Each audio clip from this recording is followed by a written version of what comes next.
গুরু বন্দে পুরুষোত্তমম। এখন বাড়িতে বাড়িতে শারদীয়া উৎসবের খুব তোড়জোড়।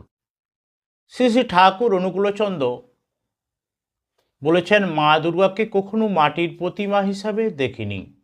তিনি বলেছেন, প্রতিমা যাতে পুজো করা হয়, তিনি প্রতি ঘরে দেহধারী মা, তার মানে নিজের মায়ের উপর ভক্তি ভালোবাসা যার যত জীবন্ত, তার কাছে দুর্গাপূজার সার্থকতা তত বেশি।